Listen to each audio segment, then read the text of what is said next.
అని రాసినవాడు విలనా? ఏమీ అనుకోకుండా అపవాదు పడేవాడా విలన్? ఎవరు హీరో ఎవరు విలన్ ఆలోచించుకోమని కూడా ఇవాళ పెమ్మసాని చంద్రశేఖర్ని అడుగుతా ఉన్నా. ఏం తొందర లేదు. అన్నిటికీ మూల్యం చెల్లించవలసిన రోజు ఒకటి వస్తుంది, తప్పనిసరిగా వస్తుంది. భగవంతుడు పైన ఉన్నాడు, ప్రజాస్వామ్యంలో ప్రజలు చూస్తున్నారు. అన్యాయాన్ని అన్యాయం అంటారు. ఆ గొంతు ఇప్పుడు వినిపించకపోవచ్చు, ఇప్పుడు సమయం వచ్చినప్పుడు వినిపిస్తుందని కూడా ఈ సందర్భంగా నేను మనవి చేస్తాను. ఏమంటారండి పవన్ కళ్యాణ్ గారు? ఏమంటాడు? అసహ్యంగా మాట్లాడినందుకే ఈ రాష్ట్రంలో దాడులు జరుగుతున్నాయంట. చిన్న కామెంట్ చేశాడు.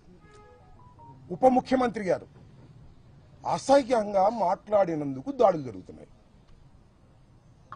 అసహ్యంగా మాట్లాడితే దాడులు జరుగుతాయా? నాకు తెలియక అడుగుతున్నాను పవన్ కళ్యాణ్ గారు. అసహ్యంగా మాట్లాడితే దాడులు జరుగుతాయా?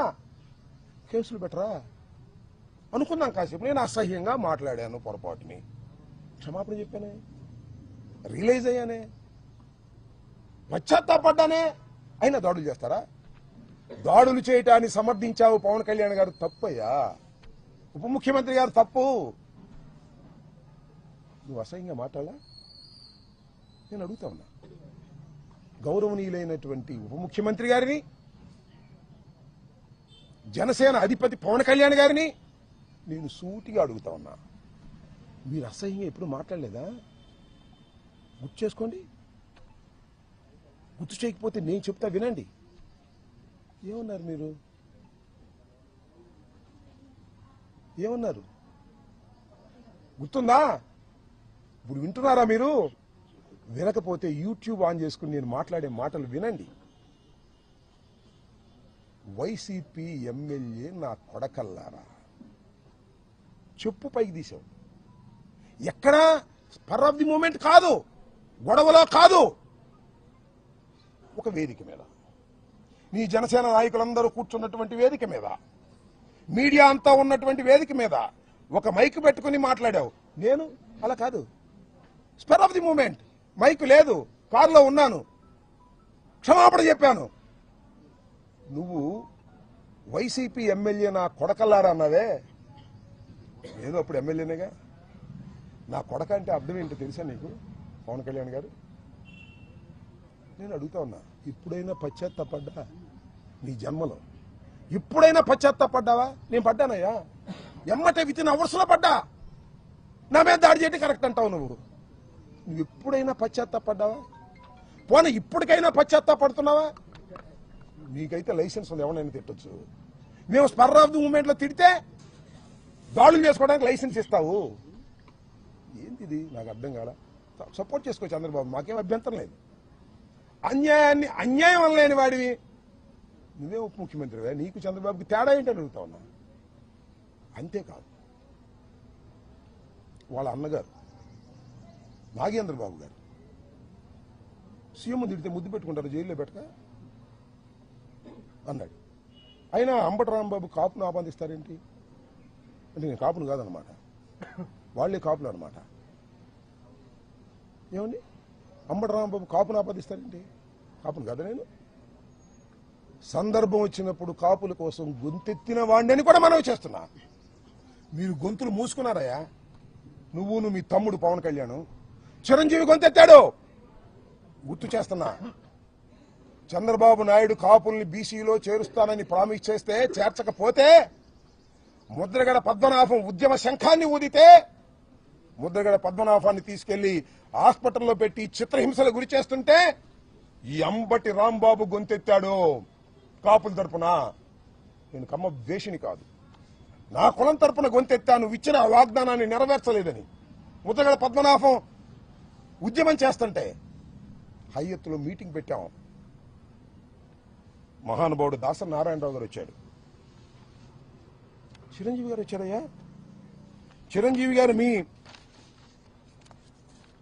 అన్న చిరంజీవి గారు వచ్చాడు. మీ అందరూ ఆయన గొప్పతనంతోనే మీరు మనుషులయ్యారు.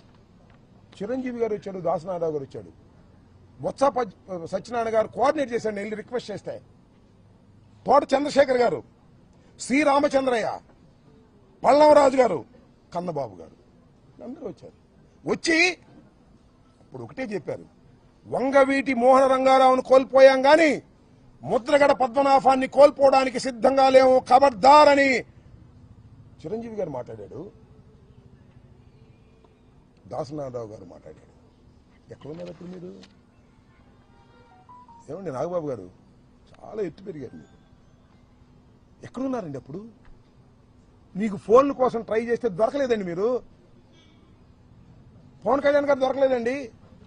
ముద్రగడ పద్మనాభం గారు తర్వాత చెప్పాడు, నాకు ఎన్నిసార్లు ఫోన్ చేసినా పవన్ కళ్యాణ్ గారు ఎత్తట్లేదండి అని. నేను కాపులు నాయకుడని జగన్మోహన్ రెడ్డి అంటే ఈడట కాపోతాడంటావు నువ్వు.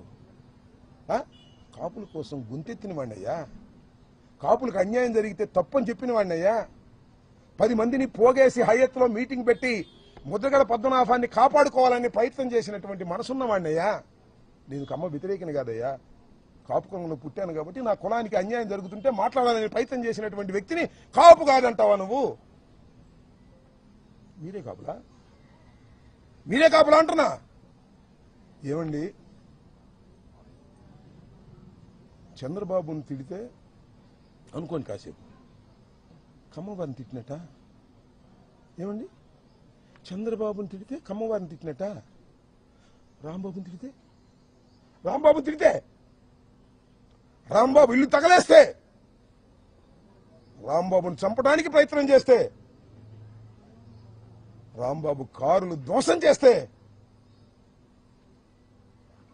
ఎవరిని చేసినట్టు అంటే నేను కులం లేని అనాథనా ఈ రాష్ట్రంలో? నేను కులం లేని అనాథనా ఈ రాష్ట్రంలో అడుగుతా ఉన్నా. నాకెవరు రియాక్ట్ కారని అనుకోకండి అని మనవి చేస్తున్నా. రియాక్ట్ అయ్యే రోజు ఒకటి వస్తుందని మనవి చేస్తున్నా. ఏంటి అన్యాయం?